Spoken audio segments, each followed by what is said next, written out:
नमस्कार मित्रांनो, general knowledge या ज्ञानवर्धक आपल्या चॅनलवरचं 45वा प्रश्न मी आज तुम्हाला विचारणार आहे. इंटरनेटचा शोध कोणी लावला? हल्ली जगात प्रत्येक मुलाला, ऑफिसमधल्या सगळ्यांना इंटरनेटशिवाय काम चालत नाही. आपण मोबाईल वापरतो, त्याच्यामध्ये सुद्धा इंटरनेट असतं. म्हणून तर आपण गुगल किंवा ईमेल वगैरे सगळं पाहू शकतो, यूट्यूब पाहू शकतो. तर इंटरनेटचा शोध कोणी लावला? तर इंटरनेटचा शोध हा कोणा एका व्यक्तीने लावलेला आहे असं नाही आहे, तर हा संशोधकाच्या टीमने लावलेला आहे. जे स्टेप बाय स्टेप त्याच्यामध्ये प्रगती होत गेली.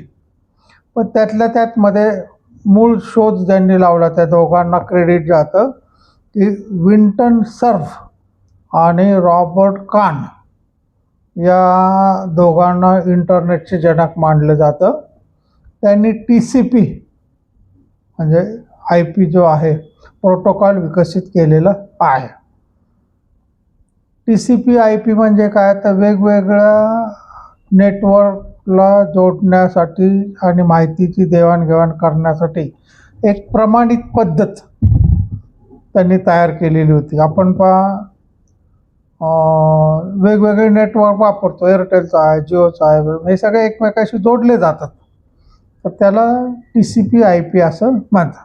1960च्या उत्तरार्धामध्ये अमेरिकेच्या डिफेन्स विभागाने ARPANET हे सुरू केलं होतं. ते पहिले जे इंटरनेटचा उपयोग आहे तो अमेरिकेच्या संरक्षण खात्याने चालू केला होता.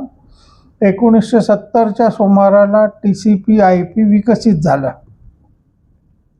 1990मध्ये टिम बर्नर्स ली त्या वर्ल्ड वाईड वेब, आपण मग आता कोणतं ईमेल करायचं झाला, कोणती वेबसाईट ओपन, WWW येतं, त्याचा अर्थ काय? तर वर्ल्ड वाईड वेब.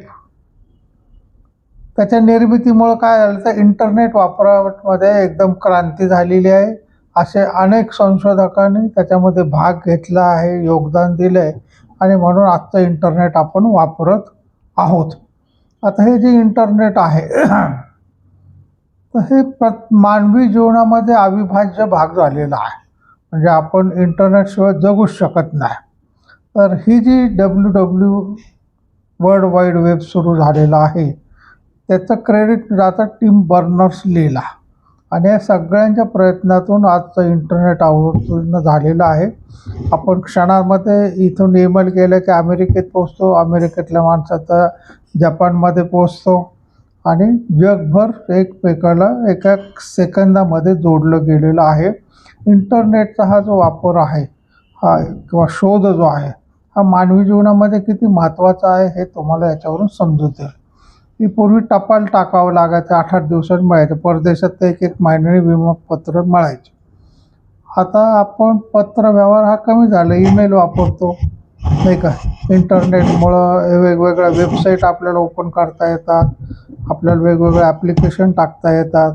त्याच्यामुळं इंटरनेट हा मानवी जीवनाचा एक अत्यंत अविभाज्य भाग झालेला आहे.